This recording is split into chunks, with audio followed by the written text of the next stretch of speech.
द्वारिकाधीश की जय।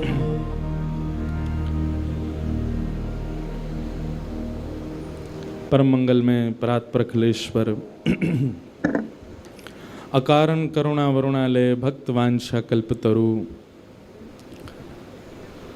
तड़िद्वित विनिंदित पीताम्बरधारी श्री बाल कृष्ण लाल की शब्दमयी वाणीमयी वांगमयी प्रतिमूर्ति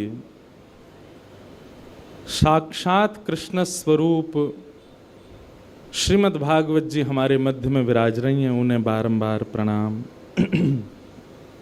मंच पर विराजमान हरिद्वार से पधारे परम पूज्य महाराज जी एवं अभी अभी हम सबके मध्य पधारे गौ ऋषि स्वामी श्री कृष्णानंद जी महाराज, उनको भी बारंबार प्रणाम।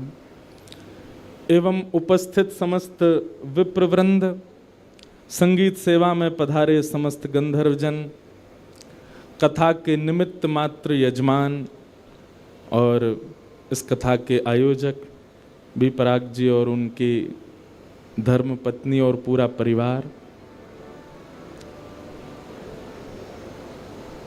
एवं उपस्थित आप सभी श्रोता भाई बंधु मातृशक्ति, बालक मित्र सखा, चंडीगढ़ निवासी, पंजाब निवासी, आसपास के क्षेत्रों से आए आप सब लोगों को बहुत बहुत जय श्री कृष्ण, जय सिया राम, जय श्रीमन नारायण। ठाकुर जी की परम कृपा से हम आप सब लोग श्रीमद् भागवत एवं वृंदावन प्रकट उत्सव मनाने के लिए यहाँ एकत्रित हुए हैं। यह हमारा परम सौभाग्य है। आज प्रथम दिवस है कथा का। आगामी 7 दिनों तक भागवत जी के मध्य वृंदावन प्रकट करेंगे। हमारे वृंदावन के सप्तनिधि यहाँ विराजमान हैं और सातों निधियों के भाव से इस कथा को कहेंगे। प्रयास करेंगे कि रोज एक ठाकुर जी का प्राकट्य उत्सव कथा में मने। और ये क्रम कल से प्रारंभ हो। कल हम 2 ठाकुर जी के एक साथ करेंगे, गोविंद देव जी और श्री मदन मोहन जी। तो भागवत की कथा का क्रम तो चलेगा ही, साथ में वृंदावन प्रकट भी होगा, ऐसा भाव रखेंगे। हमारे बी पराग जी का बहुत समय से भाव था, आपका बहुत, श्री जी ने आपको ऐसा पकड़ लिया है महाराज कि अब इनके मुख पे भले ही कुछ भी गावे पर हृदय में तो श्री जी हैं, हमारी लाडली जी विराज रही हैं। अच्छा, इनके जितने भी भाव हैं, जो भी गाते हैं, वो सब विशेष रूप से युवा जन बहुत सुनते हैं। हमारे आजकल के युवा बहुत सुनते हैं। अब तो हमने सुनने शुरू कर दिए हैं। हंसे क्यों आप लोग, क्यों हम नहीं सुन सकते? अच्छा, इनके जितने भाव हैं आप ठाकुर जी के सन्मुख लगाओ तो सब बैठ जाएंगे वहां पर। तो ठाकुर जी के लिए वो भाव प्रस्तुत हो जाते हैं। हम तो लाल जी के उत्सव में आप आए थे तो मैंने निवेदन किया, मैंने कहा आप कुछ अपने फिल्म वाले भाव भी सुनाओ। और जब आप गा रहे थे तो ऐसे ही लग रहा था कि मानो हम आप जैसे कोई वैष्णवी ठाकुर जी के लिए गा रहे हैं। हे नाथ, वैसे तो आपको कुछ होगा नहीं, आप सदा प्रसन्न रहते हो, आप जगत नियंता जगदाधार हो, पर फिर भी आपको कुछ हो गया तो हम दुनिया जला देंगे, कुछ नहीं बचेगा ठाकुर जी। अच्छा देखो, इसमें भाव क्या है, ठाकुर जी को कुछ नहीं होगा, पर हमारे चित्त में जो ठाकुर जी के प्रति भाव है, उनको कुछ हो गया तो दुनिया जला देंगे। हमारा प्रेम श्री जी के प्रति दिन प्रति बढ़ता रहे, कभी कम ना हो। हे श्री जी, आप हमारी बात सुन लो। अगर हमारा प्रेम ब्रज के प्रति, वृंदावन के प्रति, आपके प्रति, वैष्णवों के प्रति, ब्रजवासियों के प्रति, यमुना जी के प्रति, रज के प्रति, गोपेश्वर महादेव के प्रति कहीं भी किंचित भी कम हुआ ना किशोरी जी, तो हम दुनिया जला देंगे। इस भाव को ऐसे गा दो, सब कुछ ही मिटा देंगे। तो ऐसे आप लोग भाव सुनते हो, उनको आप श्री जी को प्रस्तुत करोगे तो कोई बुराई नहीं है। अब कोई ऐसा ही मत ले आना कि जो बिल्कुल ही संसार के लिए हो, तो वो फिर कैसे प्रस्तुत होगा। पर हाँ, फिर भी अधिकतर भाव आप प्रस्तुत कर सकते हो। तो आपका बहुत बहुत समय से भाव था, और हम दोनों को मिलावे वारो श्री राधा रमण लाल। ब्रज जन प्रियतम बाल मुकुंदम राधा रमणम हरे हरे राधा रमणम हरे हरे। केसर तिलकम कृष्ण वरणम केसर तिलकम कृष्ण वरणम राधा रमणम हरे हरे राधा रमणम हरे हरे।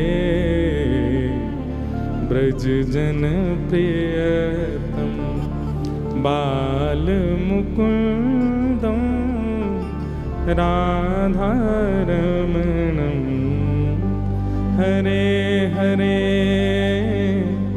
राधा रमणम हरे हरे। भैया देखो, एक बात मन में आई। व्यक्ति को ठाकुर जी से मिलाने वाले बिचौलिया कौन होते हैं? गुरु जी।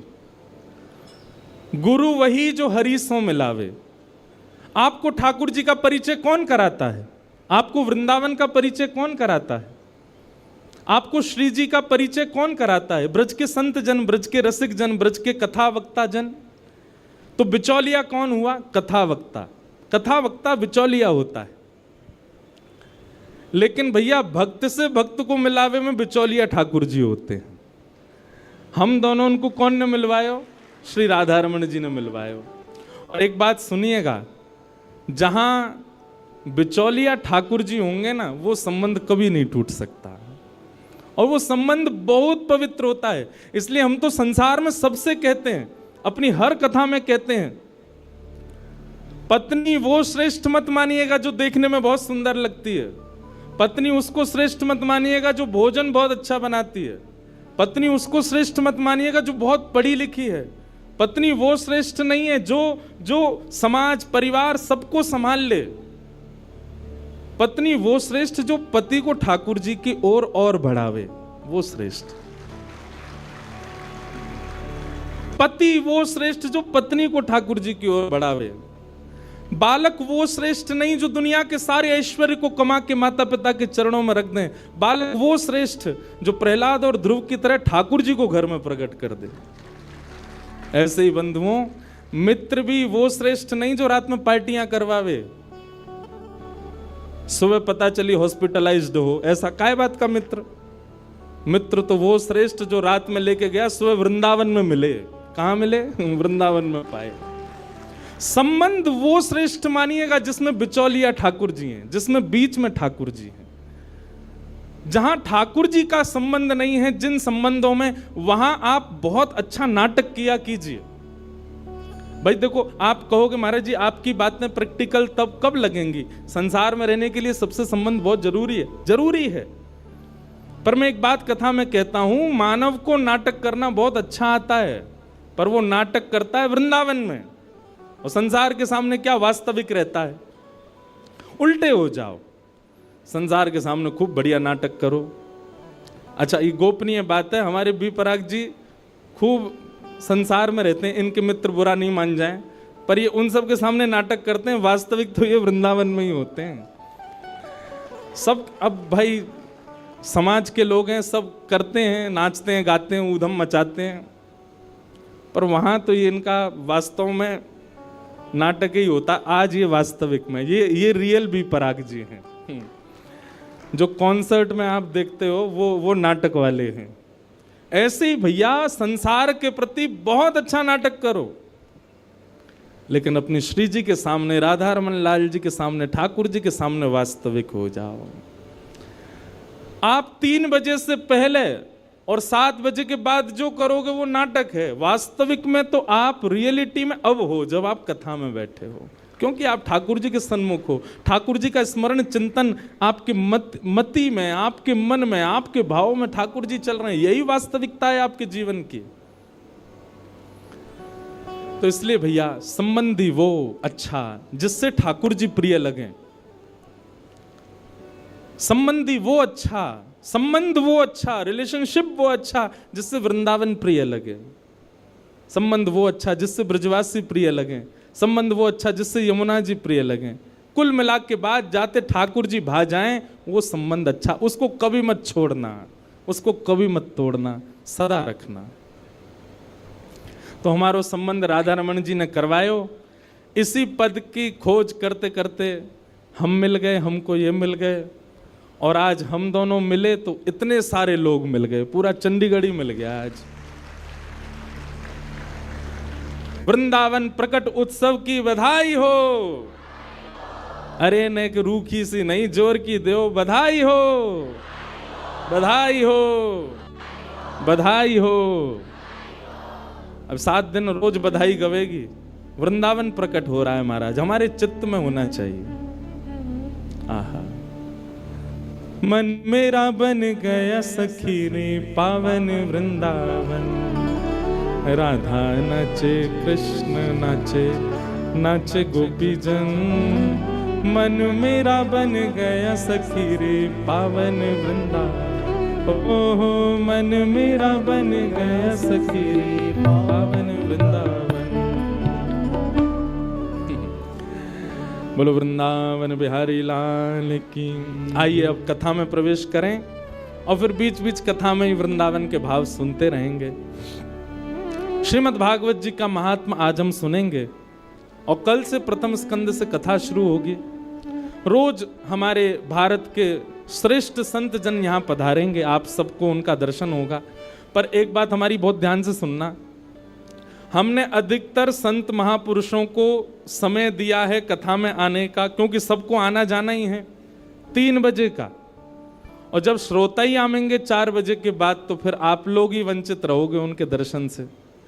इसलिए हम तो 3 बजे, हम तो 2:30 बजे ही आ जाएंगे, यहाँ पे पीछे बैठे रहेंगे, 3 बजे मंच पे आएंगे। इसलिए आप लोग भी 2:30 बजे तक ही कल से आ जाना, ताकि जो भी संत जन, महापुरुष, कथा वक्ता जन जो यहाँ आ रहे हैं, बंद रहो भैया बार बार, उन लोगों का आप सबको दर्शन और उनके प्रवचनामृत प्राप्त हो जाएं। इसलिए कल से बिल्कुल समय से आइएगा आप लोग। भागवत जी के महात्म्य में प्रवेश करें। प्रथम श्लोक भागवत जी का सब लोग बड़े भाव से मेरे साथ स्मरण करो। सच्चिदानंद रूपाय विश्वोत्पत्त्यादि हेतवे तापत्रय विनाशाय नमः। तापत्रय विनाशाय श्री कृष्णाय वयं नमः। सच्चिदानंद रूपाय, भगवान कैसे हैं? 3 रूप हैं ठाकुर जी के, सत्य, चैतन्य और आनंद। चाहे आप बिहारी जी का दर्शन करो, गोविंद देव जी का दर्शन करो, गोपीनाथ जी, राधा रमण जी, राधा वल्लभ जी, आपके घर के लड्डू गोपाल जी, श्री प्रियालाल जी, सब 3 रूप में व्यवस्थित हैं। उनका स्वरूप विपरीत हो सकता है, उनका श्रृंगार विपरीत हो सकता है, पर रूप 3 ही है, सत्य, चैतन्य और आनंद। ठाकुर जी ही सत्य हैं, इस संसार में और कोई सत्य नहीं है। त्रिकालाबाधित सत्य हैं, वे परम सत्य हैं। हम एक बात कथा में कहा करते हैं जिस व्यक्ति के सामने झूठ बोलने में आपकी जीभ को संकोच होता हो, बहुत ध्यानपूर्वक सुनिएगा, जिस व्यक्ति के सामने झूठ बोलने में आपकी जिह्वा को संकोच होता हो, आप ये विश्वास मान लीजिएगा या तो वो ठाकुर जी का अंश है या कोई परम भजनानंदी वैष्णव है।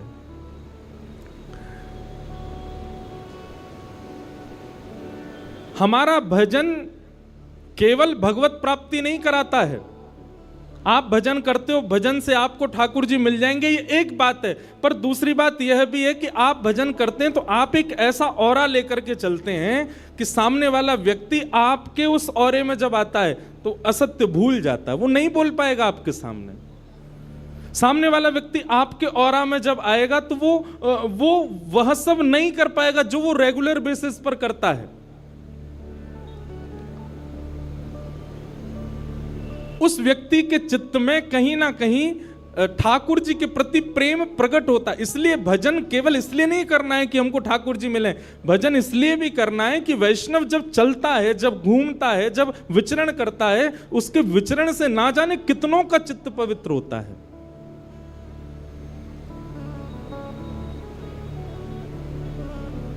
हमारे वृंदावन में परम जिनका आशीष इस कथा को प्राप्त है, परम पूजनीय श्री प्रेमानंद जी महाराज खूब खूब आशीर्वाद देकर के इस कथा के लिए, पहली कथा होगी जिसके लिए उन्होंने खूब आशीर्वाद दिया। वो जब निकलते हैं, लोगों की स्थिति देखो आप वहां पर, कैसी स्थिति हो जाती है। बस नेत्रों से नीर बहते हैं, और वो नीर कष्ट के नहीं होते, वो नीर पीड़ा के नहीं होते, वो अत्यंत आह्लाद के होते हैं, अत्यंत प्रसन्नता के होते हैं।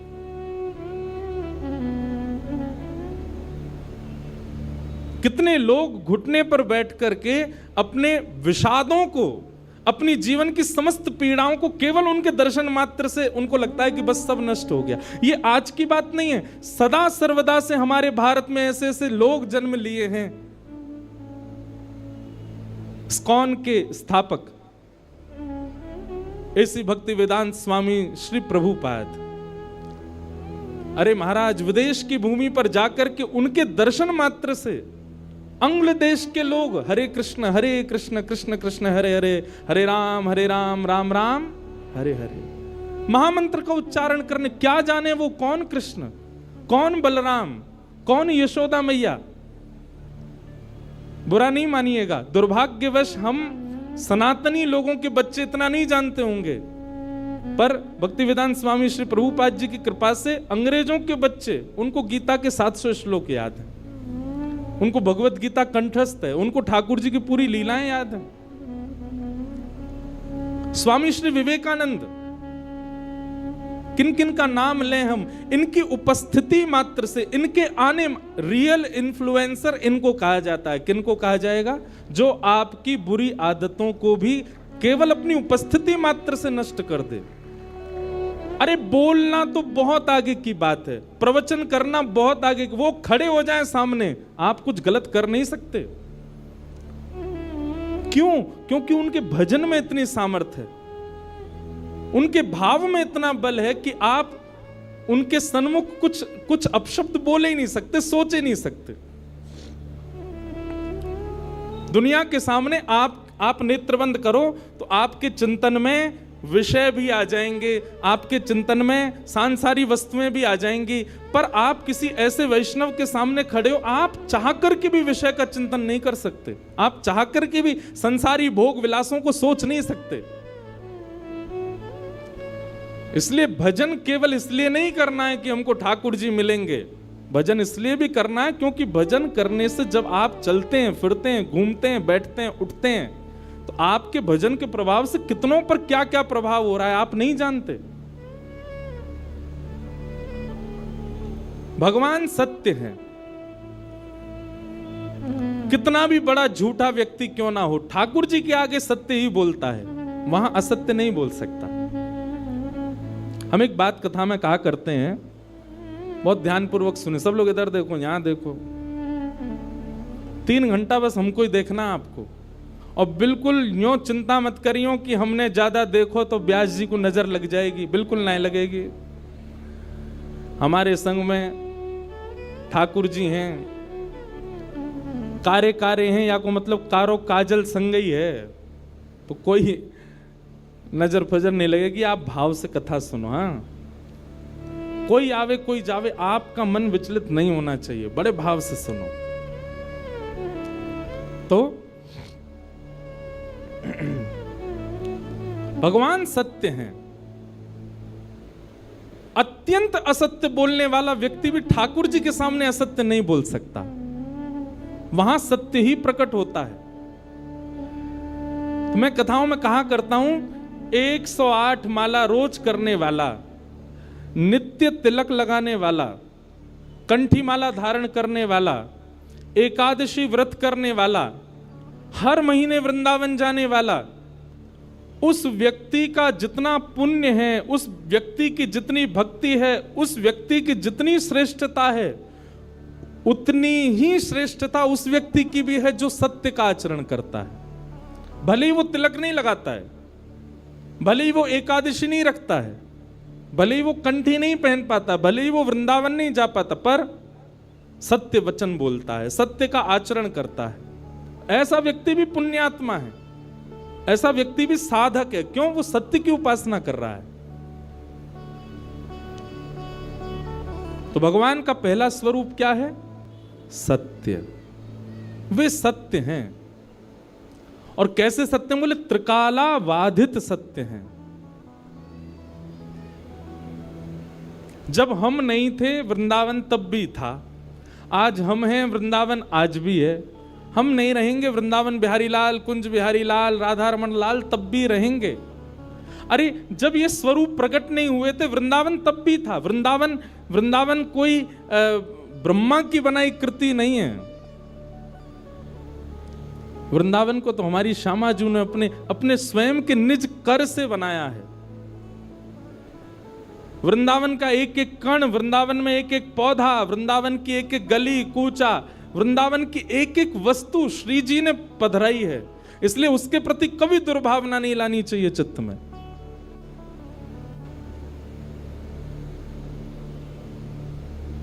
किशोरी जी ने स्पष्ट कर दिया था ठाकुर जी को कि यदि आप हमको अपनी लीला में ले जाना चाहते हो तो 3 वस्तु आपको पृथ्वी पर ले जानी पड़ेंगी। यत्र वृंदावनम नास्ति यत्र नो यमुना नदी यत्र गोवर्धनम नास्ति तत्र नो रमते मनः। वृंदावन, यमुना जी और श्री गोवर्धन, ये 3 ब्रह्मा ने नहीं बनाए हैं। इन तीनों का निर्माण श्री गोलोक धाम में स्वयं हमारी वृषभानु दुलारी श्यामा जी ने निज कर से किया है। श्री जी यहीं विरह करती रहती, यहीं विहार करती रहती हैं, वो कहीं नहीं जाती। जब ठाकुर जी आ रहे थे भूमि पर लीला करने के लिए, श्री जी को कहा आप भी चलो, तो श्री जी ने कहा ये 3 जहां होते मैं वहीं रहती हूं, मेरा इनके अलावा मन नहीं लगता। तब ठाकुर जी गोलोक धाम से रेप्लिका भी नहीं, कॉपी भी नहीं, साक्षात वृंदावन, यमुना जी और श्री गोवर्धन को लेकर के वृंदावन आए, भूमि पर आए और आकर के उसको व्यवस्थित किया। तब हमारी किशोरी जी पधारी, तब हमारी लाडली जी आई। इतना प्रिय है किशोरी जी को वृंदावन। आज कथा में आने से पहले वृंदावन महिमामृत एक ग्रंथ है, उस ग्रंथ को मैं देख रहा था। तो उस ग्रंथ में श्री प्रबोधानंद सरस्वती वो वृंदावन की महिमा बताते हुए कहते हैं, बहुत ध्यान से सुनिएगा।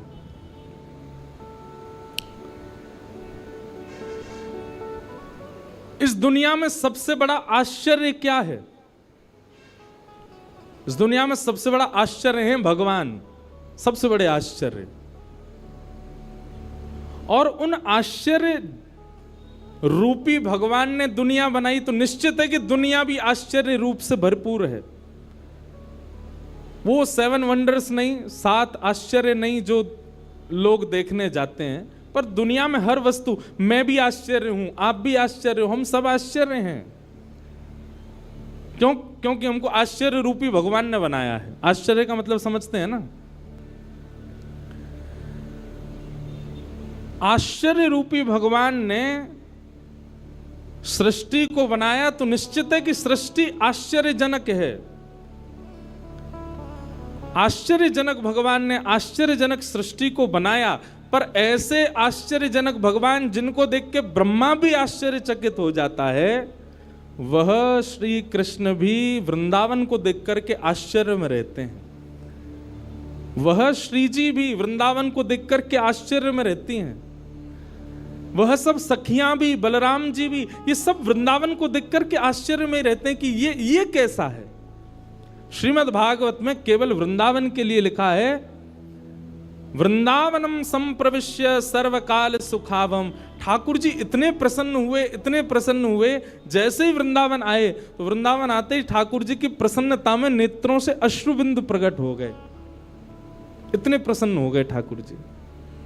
और वृंदावन में ठाकुर जी को कुछ करना, वो तो बात की बात है, बस ठाकुर जी को बैठे रहना ही पसंद है। वहां की ब्यार चलती रहे, वृंदावन के वृक्ष झूमते रहें, वृंदावन में ठाकुर जी को बैठना प्रिय है, केवल देखते रहना प्रिय है। इतना प्रिय है ठाकुर जी को वृंदावन। ऐसा वृंदावन, तो वृंदावन भी सत्य है। जैसे ठाकुर जी का स्वरूप सत्य है, वृंदावन भी सत्य है। क्यों? हजारों लोग वृंदावन जाते हैं और सबके चित्त में वृंदावन ऐसे घर करके बैठ जाता है। जो एक बार जावे, वृंदावन में भीड़ खूब, वृंदावन में व्यवस्था इतनी ज्यादा नहीं है, वृंदावन में प्रशासन के इतने वो हैं, बिहारी जी भी अगर दर्शन करना हो तो बहुत योजनाएं बनानी पड़ती हैं, पर फिर भी वृंदावन सबको इतना प्रिय क्यों है? क्योंकि वह वृंदावन ठाकुर जी को अति प्रिय है। इसलिए जब वृंदावन रसामृत पद लिखा गया तो उस पद की प्रथम पंक्ति में यही शब्द आए, श्यामा हृदय कमल सो प्रगट्यो। हम विश्राम में पूरा गाएंगे, पर अभी एक भाव है, श्यामा हृदय कमल सो प्रगट्यो, श्याम हृदय को भाई, वृंदावन प्यारो वृंदावन, श्री वृंदावन मेरो वृंदावन। वृंदावन किशोरी जी के हृदय से प्रकट हुआ है। और जब किशोरी जी के हृदय से वृंदावन प्रकट हुआ तो ठाकुर जी को वृंदावन ने इतना भाया, इतना भाया, इतना भाया। अरे भैया, किसी को कोई स्थान भा जाए तो वो वहां एक घर बनाता है। जैसे चंडीगढ़ के लोगों को शिमला भा जाए तो शिमला में एक घर बना लेते, ज्यादा पैसा आ जाए तो। और पैसा नहीं भी आए तो उसका ड्रीम क्या होता? पैसा आएगा तो सबसे पहले क्या करेंगे? बोलो, शिमला में घर बनाएंगे।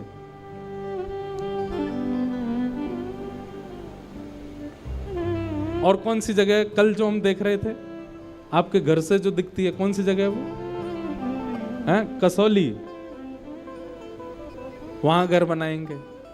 किसी को कोई स्थान भा जाए तो वहां एक घर बनाने की सबका ड्रीम होता है। पहाड़ पर तो विशेष रूप से। हमारे ठाकुर जी ने वृंदावन में 5000 घर बनाए। कितने? 5000 से ज्यादा मंदिर हैं वृंदावन में। वृंदावन का मतलब आप केवल वही मत समझा कीजिए छठीगरा से लेकर के और यमुना जी तक। संपूर्ण 84 कोस जो है ये पूरा वृंदावन ही है। पर जहां बिहारी जी विराज रहे हैं, राधा वल्लभ जी विराज रहे हैं, राधा रमण जी विराज रहे हैं, यमुना जी बह रही हैं, गोपेश्वर महादेव हैं, ये उस 84 कोस वृंदावन का मध्य है, सेंटर है। बाकी वृंदावन तो पूरा 84 कोस का है। संपूर्ण 84 कोस में 5000 से ज्यादा मंदिर है। मंदिर मतलब ठाकुर जी ने घर बनाए हैं। इतना प्रिय है ठाकुर जी को वृंदावन।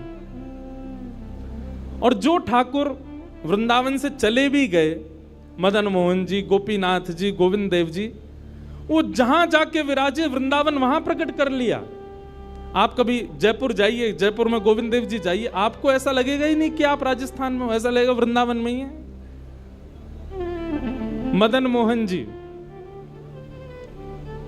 बिहरत निस दिन कुंज गलिन में, ब्रज जन मन सुख धाम।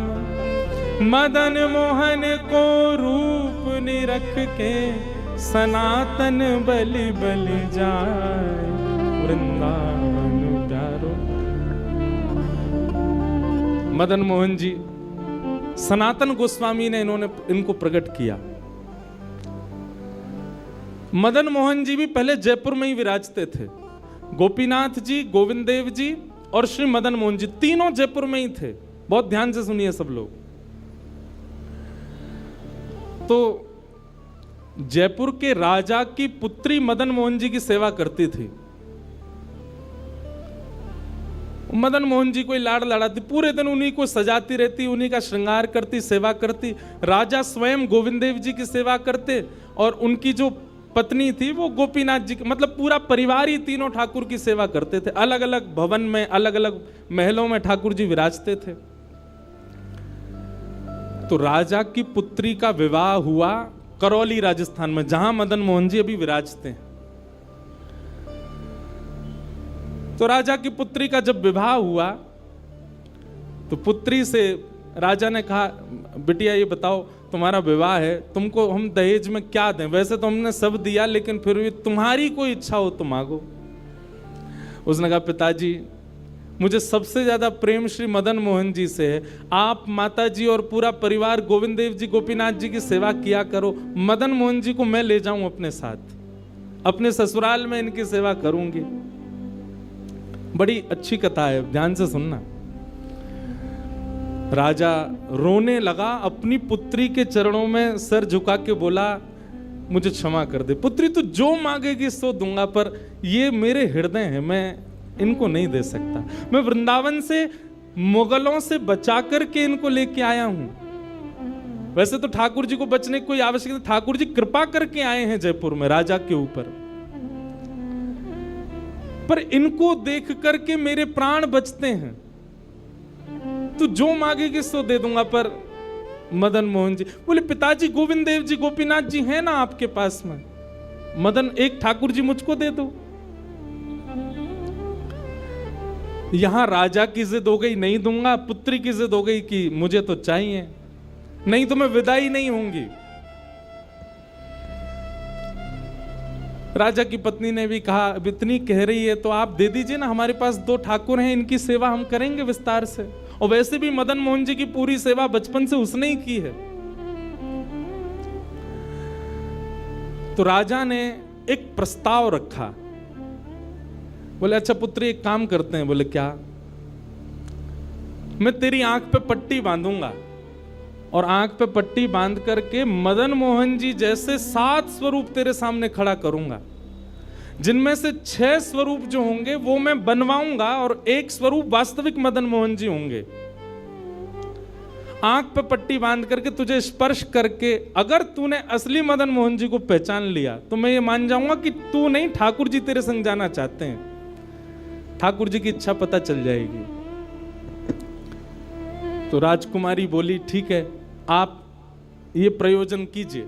राजा ने महाराज कारीगरों को बुलवाया और मदन मोहन जी के डिट्टो कॉपी 6 स्वरूप बनवाए और 6 स्वरूप बनवा करके मदन मोहन जी सहित 7 स्वरूपों को खड़ा किया। पुत्री के आंख पर पट्टी बांध दी, एक जैसा इत्र, एक जैसी पोशाक, एक जैसा मुकुट, एक जैसा श्रृंगार, सब कुछ बिल्कुल एक जैसा। और कहा, पुत्री अब तू इनमें से जो 7 में से पहचान लेगी, अगर असली तेने पहचान लिए तो मैं तेरे संग भेज दूंगा। उसने हाँ तो बोल दिया, लेकिन वो कांपने लगी, घबराने लगी। जैसे ही उसने नेत्रबंद किए तो कथा ऐसी है कि वो रात्रि में जब सोई, अगले दिन परीक्षण होना था, तो रात्रि में जब सोई तो बहुत रोई और ठाकुर जी से कहने लगी, नाथ मैं आपसे बहुत प्रेम करती हूं, मैं आपके बगैर नहीं रह सकती, पर मेरे पिताजी की बहुत जिद है। अब कहीं मैं आपको नहीं पहचान पाई, मेरे तो प्राण ही निकल जाएंगे, विदा होना तो बहुत दूर की बात है।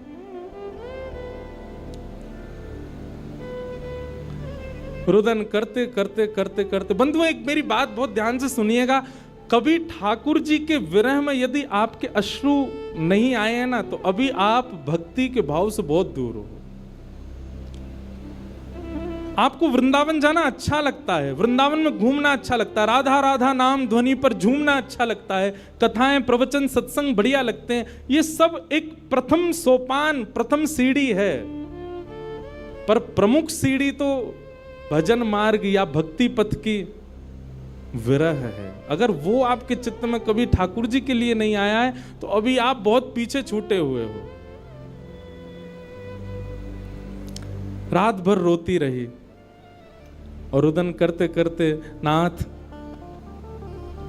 मैं कैसे पहचानूंगी कि आप सत्य कौन से हो।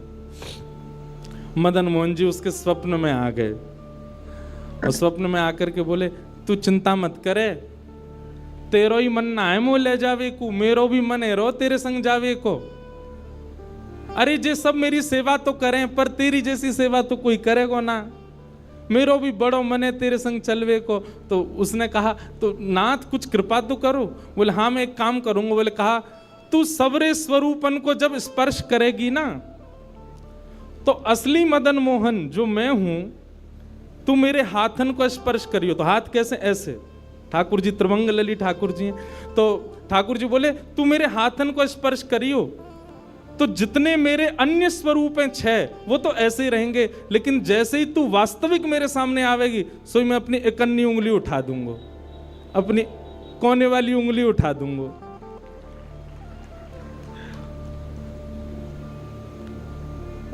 ठाकुर जी कितना प्रेम करते हैं अपने भक्त से। ठाकुर जी बोले, मैं अपनी इकन्नी उंगली उठा दूंगा और तू स्पर्श करती करती मेरी जैसी इकन्नी उंगली उठे, वाकू पकड़ लियो और तुरंत पिताजी से कह दियो, जय रे मदन मोहन जी, मैं चल दूंगा तेरे संग।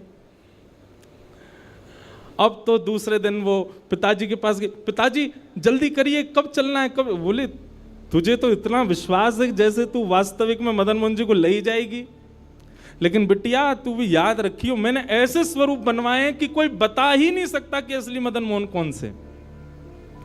बोले, पिताजी आप सन्मुख पधराओ। तो महाराज भीड़ लग गई देखने वालों की, पूरा राजभवन इकट्ठा हो गया जयपुर का। 7 स्वरूप विराजमान हुए। पुत्री के आंख पर अभी विवाह हुआ, उसका विदाई नहीं हुई है, आंख पर पट्टी बांध करके और कहा, जाओ अगर मदन मोहन जी की इच्छा होगी तो तू ढूंढ ले। अब मदन मोहन जी तो पहले ही बता चुके हैं, ऐसे मिलूंगा। जैसे मानो टीचर पहले ही एग्जाम पेपर लीक कर दे, ये क्वेश्चन आने वाले, तैयार कर आना। उसने जाकर के जैसे स्वरूप स्पर्श करने प्रारंभ किए, पहला बोले ये नहीं है, दूसरा स्पर्श किया, ये भी नहीं है। ठाकुर जी खड़े थे 5वीं पंक्ति में, 5वें वाले थे। तीसरे स्पर्श किए, बोले ये भी नहीं है। चौथे किए, बोले ये भी नहीं है। जैसे ही 5वें का स्पर्श किया और मुखमंडल का स्पर्श किया, गले का स्पर्श किया, वक्ष का स्पर्श कर, जैसे ही ठाकुर जी की भुजा पकड़ी, सो ठाकुर जी ने अपनी एक कन्नी उंगली हिला दी। और जैसे ही कन्नी उंगली हिलाई, उसने तो, पिताजी यही है मदन मोहन जी। आहा, राजा के तो नेत्रों से आंसू गिर गए, चरणों में गिर गए, उठ करके अपनी बिटिया को गले से लगा लिया, कान में बोले, बोले मैंने एक कन्नी उंगली हिलते हुए देख ली। मुझे ये बात पता चल गई है कि भैया तेरी जिद नहीं है इनको ले जाने की, इनकी भी जिद है तेरे संग जाने की। और महाराज गाजे बाजे रथ में आरूढ़ करके श्री मदन मोहन लाल जी करौली राजस्थान को प्रस्थान किए। बोलो मदन मोहन लाल की।